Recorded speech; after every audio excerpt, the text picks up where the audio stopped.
The kiss wasn't supposed to mean anything. He only did it to survive. Hiding from the men hunting him through the neon-soaked streets of Itiwan, blood dripping from a wound that should have killed him. She was just a stranger in a nurse's uniform, walking home too late. But the moment his lips touched hers, something shifted. Something irreversible. From that second on, he swore she was his. She tried to run, tried to hate him, tried to forget the taste of danger in his mouth. But what she didn't know was that the man she rejected, the one she swore to erase from her memory, would become the only person standing between her and a world ready to destroy her. And for him, loving her wouldn't just be dangerous. It would cost him everything. Welcome back, lovelies. If you're new here, you've just stepped into the most intense Afro-Korean love story you'll ever witness. Trust me when I say, this isn't your typical romance. This is obsession, danger, and passion colliding in the streets of Seoul. So before we dive in, smash that like button and subscribe because this story is about to get absolutely mind-blowing. You do not want to miss what happens next. Now, let's begin.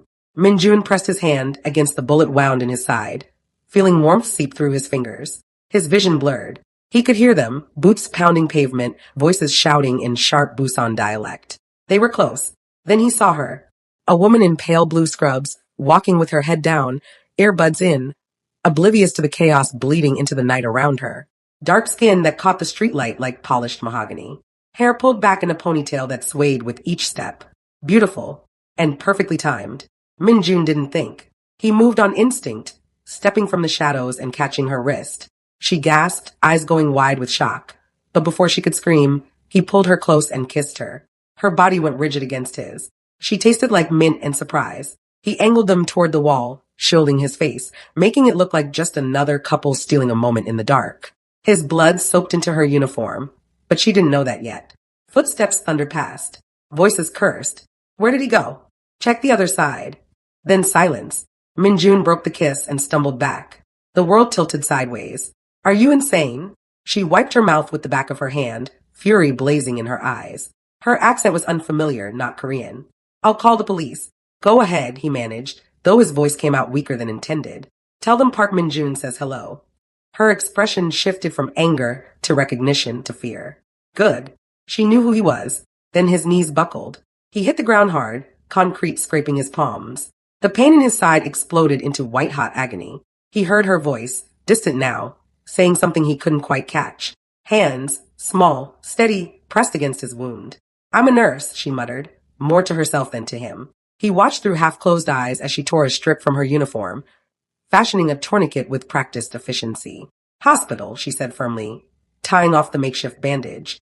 Now, before you bleed out in this filthy alley.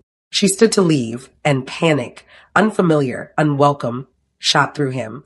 His hand shot out, catching her wrist. Pulling her towards him and kissed her again. Her lips was soft. Her palm cracked across his face. The slap echoed in the empty alley. Don't touch me. But Minjun smiled anyway, blood on his teeth, madness in his eyes. I can explain this time. I think I'm in love with you. She stared at him like he'd grown a second head.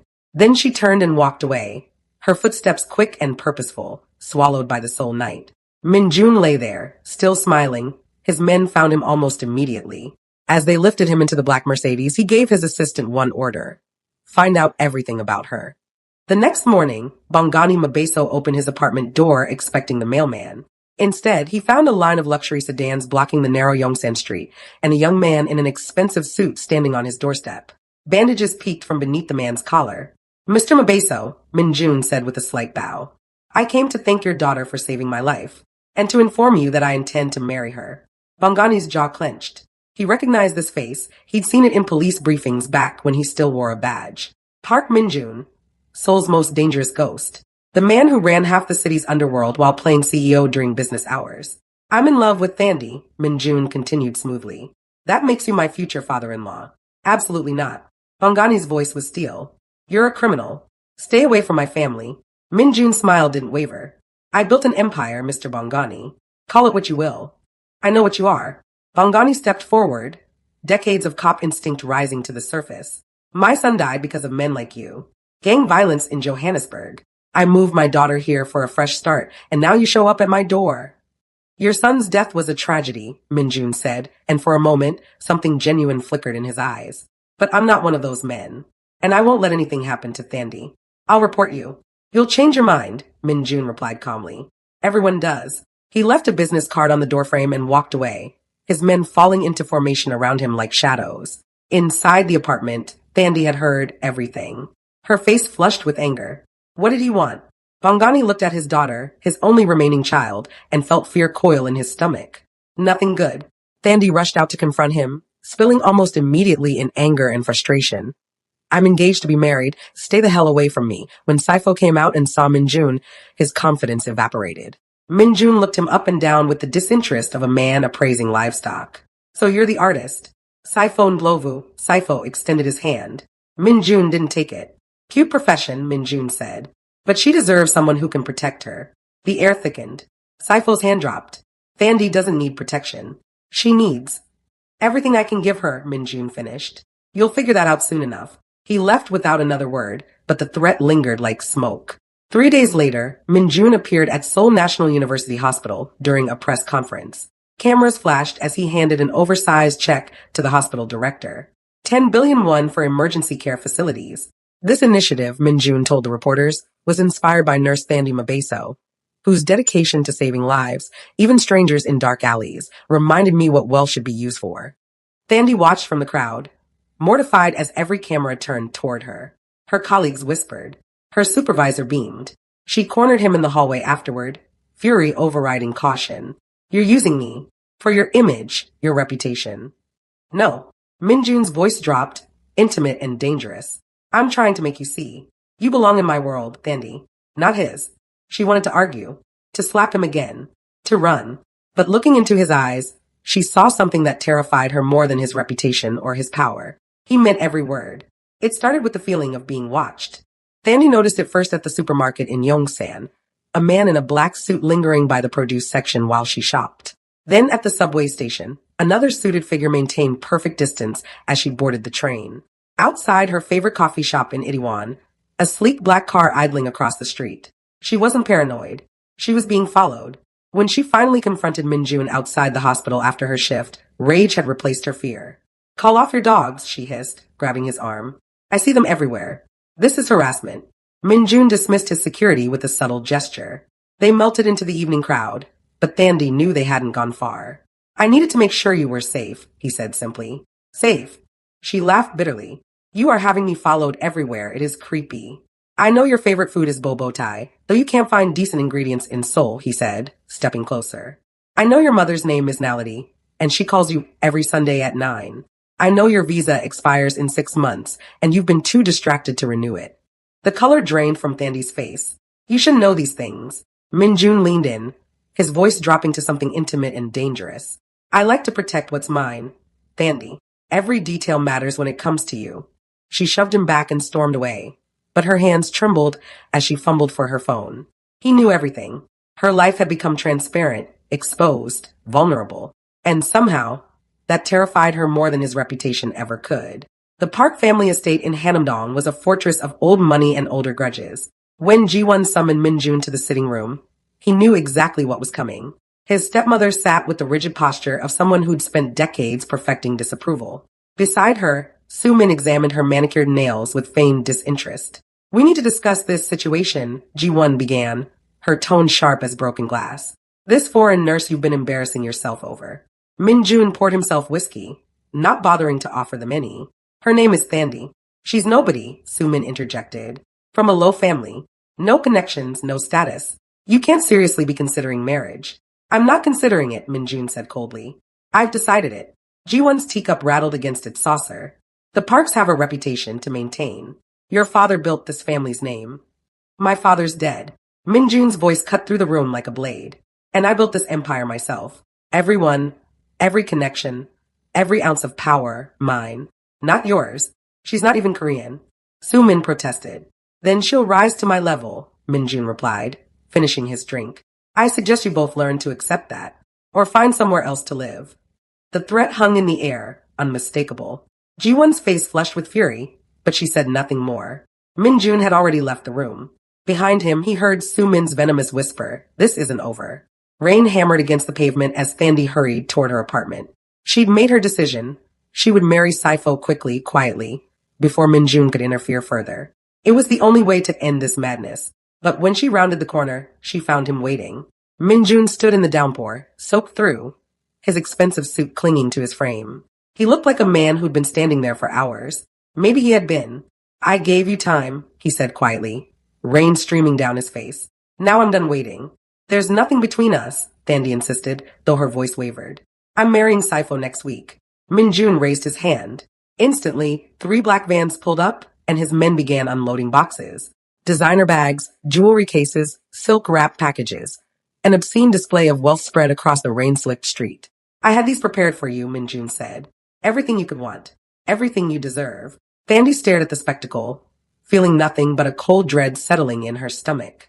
Cartier, Chanel, Hermes, brands she'd only seen in magazines. Each gift probably cost more than her yearly salary. Not everything can be bought with money, she shouted, her voice breaking. I'm not some prize you can purchase.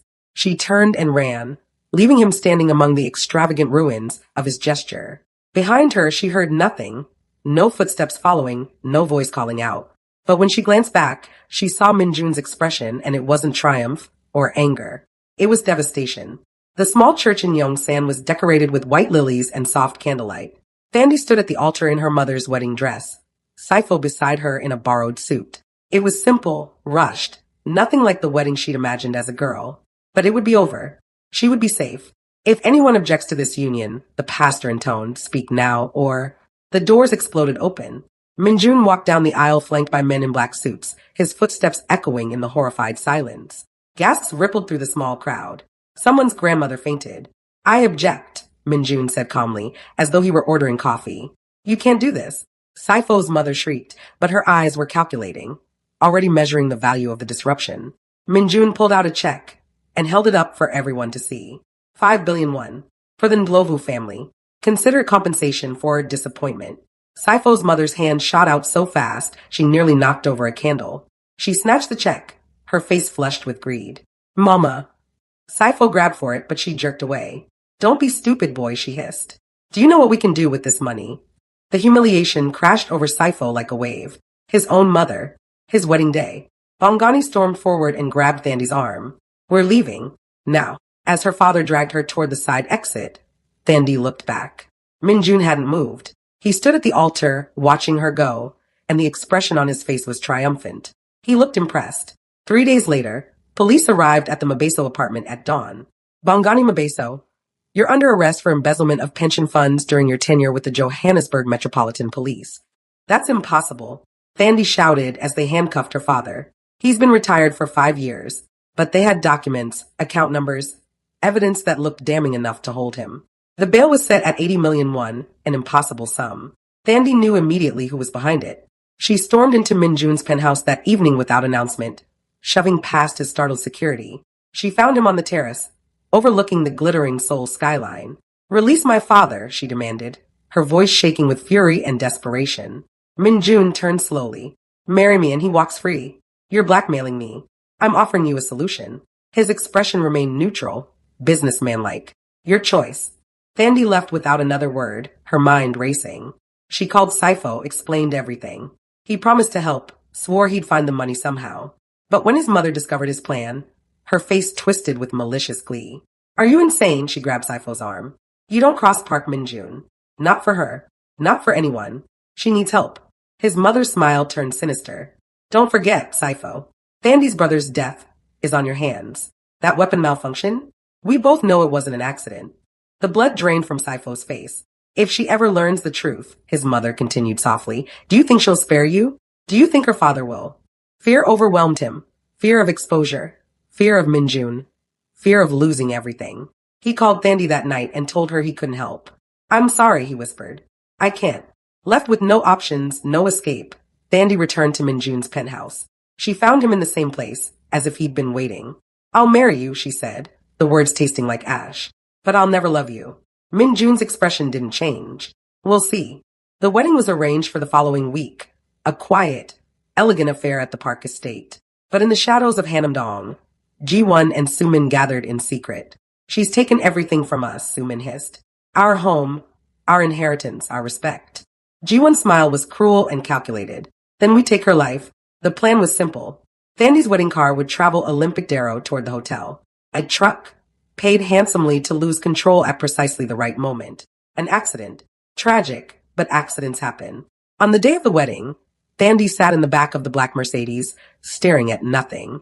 She wore a white dress that felt like a funeral shroud. The driver navigated through Seoul traffic, heading toward what should have been a celebration. She didn't see the truck until it was too late. Metal screamed. Glass shattered. The world turned sideways, then burst into flames. Saifo had been racing toward the hotel, desperate to stop the wedding, to beg Thandi to run away with him. When he saw the crash, saw the car engulfed in fire, his heart stopped. He pulled Thandi's unconscious body from the wreckage seconds before the fuel tank exploded. Blood soaked her white dress. He carried her to his car and disappeared into Seoul's labyrinth of streets. When Min-jun arrived at the crash site, his men had already cordoned off the area. The Mercedes was a twisted, burning skeleton. No survivors, they said. No body recovered yet, but no one could have survived that inferno. Across the street, partially hidden behind a parked van, Ji-won and Soo-min watched with barely concealed satisfaction. Min-jun stood on the road and felt something inside him break. He'd won every fight, conquered every obstacle, built an empire from blood and will. And he'd lost her. Find who did this, he said, his voice empty, and bring them to me alive. He ordered a media blackout. No news coverage, no public acknowledgement. The world didn't need to know that Park Min-jun's bride had burned to death on her wedding day. At the Mabeso apartment, Bongani collapsed when the police delivered the news. His wife's screams echoed through the building. Their son, and now their daughter, both gone to violence, to the cruel machinery of the world they tried so hard to escape. Min-jun returned to his penthouse and destroyed everything within reach. Furniture shattered. Glass exploded. His knuckles bled, but he felt nothing. He'd thought he could protect her. He'd thought his power meant something. He'd been wrong. In the shadows of Seoul, convinced his rivals had struck at him through Thandi, Min-jun declared war. The city's underworld exploded into violence as he hunted for answers, for revenge, for anything to fill the void where her laugh used to live. But Thandi wasn't dead. She was hiding, recovering, and beginning to suspect that her accident had been no accident at all. Weeks had passed since the accident, weeks that felt like years to Min-jun. The war he'd waged against his rivals had left Seoul's underworld in ruins, but none of it mattered. Nothing could fill the void Thandi had left behind. That afternoon, Min-jun drove through Myeongdong himself, dismissing his driver. He needed the distraction, the noise of the city to drown out the silence in his chest. But then he saw her, a woman in a pale blue dress, her hair catching the sunlight, walking beside Saifo. Min-jun slammed on the brakes. The car behind him humped furiously, but he didn't hear it. His hands gripped the steering wheel until his knuckles turned white. It couldn't be. She was dead. He'd seen the burning wreckage, felt his world collapse in that moment. But there she was, alive, laughing at something Saifo said. He threw the door open and ran. People scattered as he crossed the street, his expensive shoes pounding against the pavement. When he reached them, Saifo's eyes widened in recognition and fear. Thandi, Min-jun breathed, his voice breaking. She turned, and the color drained from her face. Min-jun. He didn't let her finish. His hands grabbed Saifo by the collar, slamming him against a nearby wall. You kidnapped her. You staged her death. His fist connected with Saifo's jaw once, twice. I'll kill you. Stop. Thandi threw herself between them, her hands pressed against Min-jun's chest. He didn't kidnap me. He saved me. Min-jun froze, his fist suspended in midair. Blood dripped from Saifo's nose, but Min-jun's eyes were locked on Thandi. What? The accident was planned, she said, her voice trembling. Someone tried to kill me. Saifo pulled me from the fire. I stayed hidden because I was afraid they'd try again. The words hit Min-jun like a bullet. He released Saifo, who crumpled to the ground, and stared at Thandi as if seeing her for the first time. Joy and rage and relief warred in his chest, but beneath it all was something else, shame.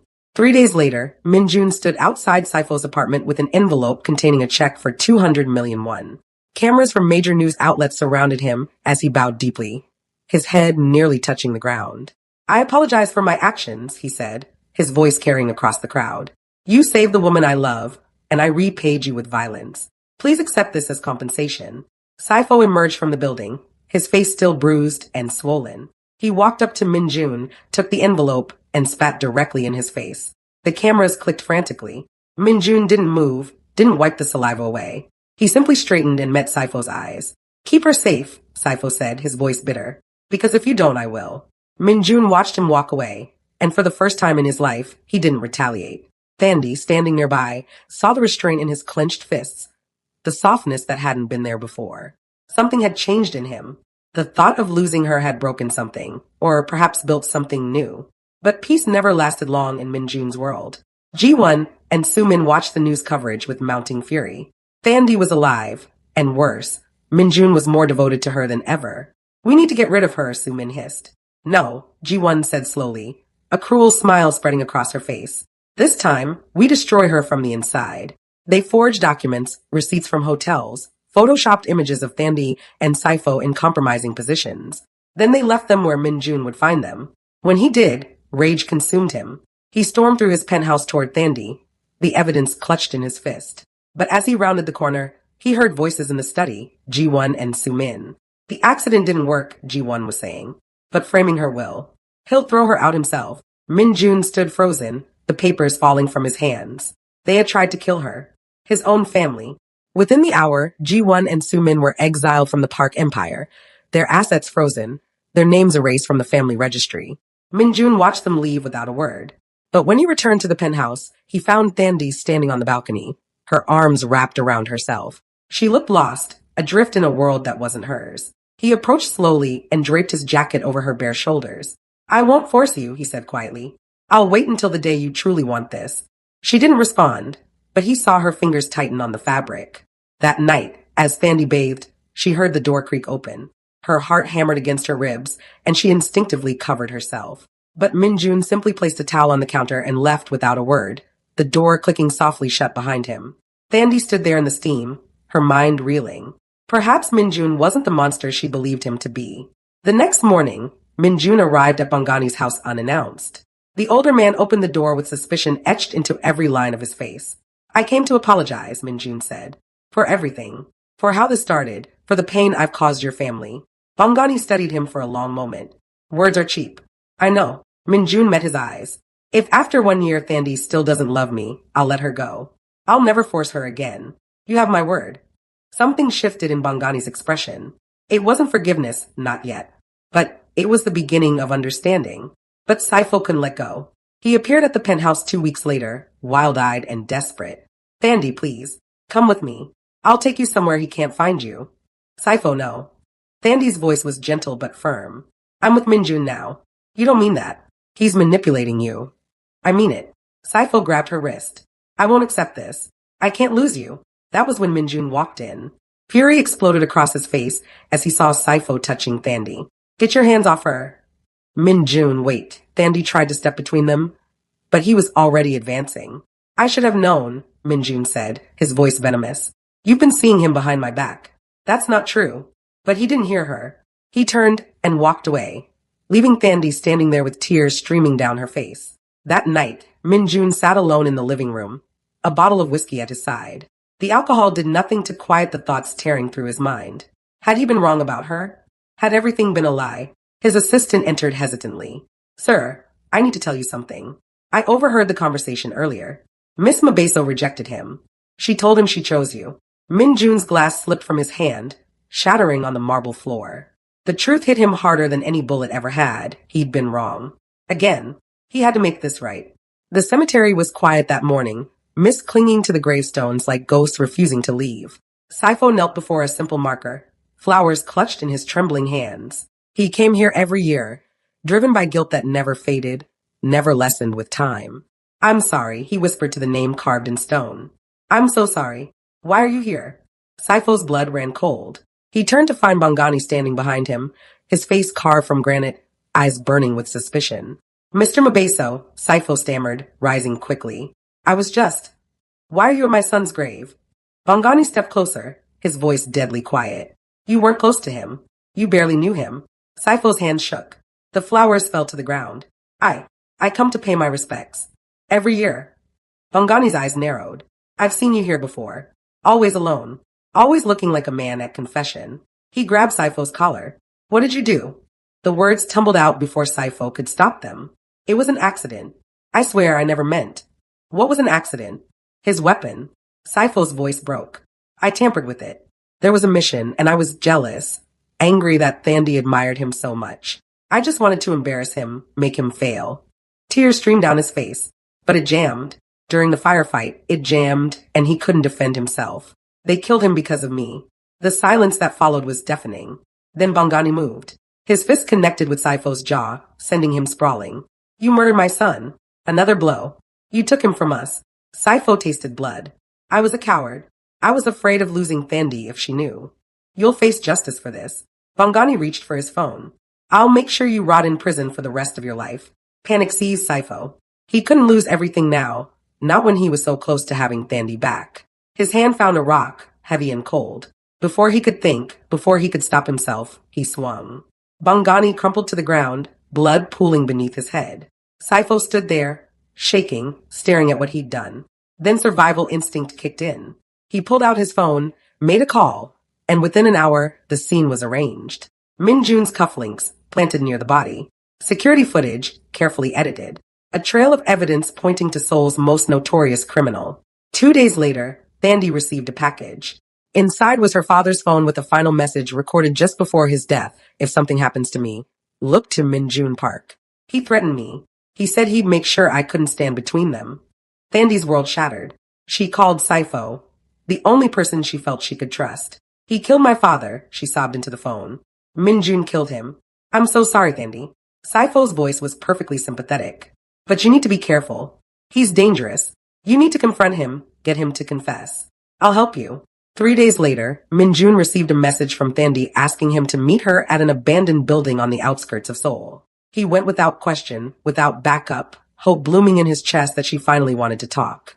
When he entered the dark warehouse, he found her standing in the center, a gun pointed directly at his chest. Her hands trembled, tears streaming down her face.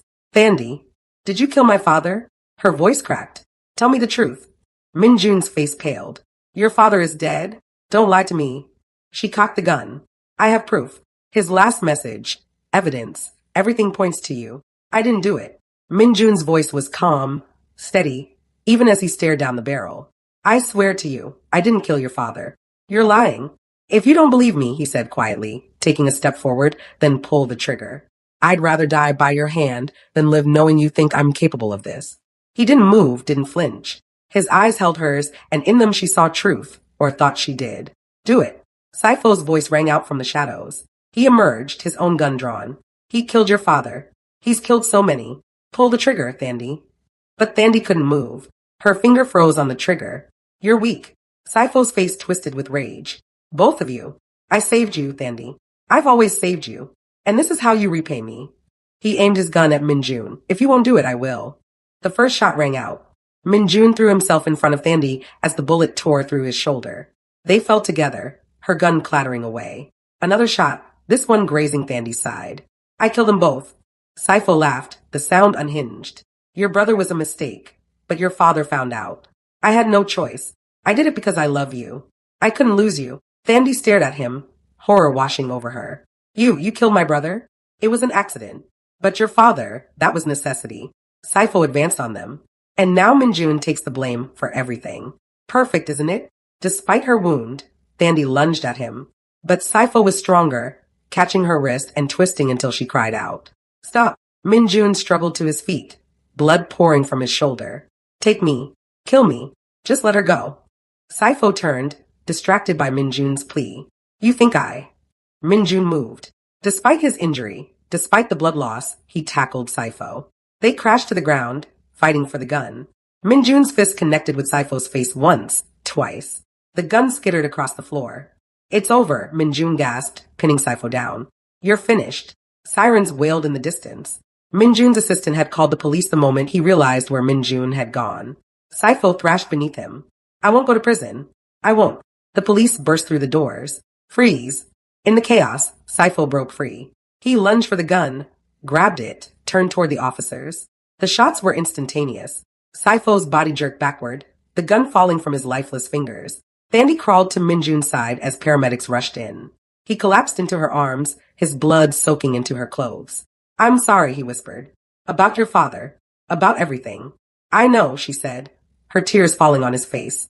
I know. Justice had been served, but the price they paid was written in scars neither would ever forget. 2 years later, Seoul had changed. So had they.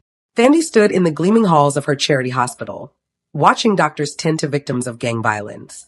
Minjun's reformed organization funded every bed, every surgery, every second chance. He'd walked away from the underworld completely, though the scars remained, visible and invisible. Their love had transformed, no longer the desperate obsession that had nearly destroyed them, but something deeper. Devotion forged through pain, tempered by loss. At home, their 3-year-old son was already showing his father's cunning. When Thandi caught him bribing a classmate with candy for his favorite toy, she laughed softly. He's his father's son. Minjun knelt beside the boy, his expression serious but tender. Then we'll teach him to be better than both of us. That evening, they stood on their penthouse balcony, Seoul's skyline glittering below like scattered diamonds. Minjun turned to her, his voice quiet. Do you regret it? Thandi smiled faintly, her eyes on the city that had witnessed their destruction and rebirth. Every day, she whispered, but I'd still choose you. They kissed, not as captor and captive, but as two survivors who had turned their pain into love, their darkness into light. There you have it, my lovelies. Thank you for watching this journey of love, pain, and redemption. Thandi and Minjun's story reminds us that even in darkness, there's a chance for light, that love born from obsession can transform into something real when both people are willing to change. If you enjoyed this Afro-Korean Mafia tale, please like, subscribe, and share your thoughts in the comments below. Which scene hit you the hardest? Do you think Thandi made the right choice? Stay tuned for more intense stories where African and Korean cultures collide in the dangerous world of crime, romance, and second chances. Until next time, remember, love can save you, but it can also destroy you. Choose.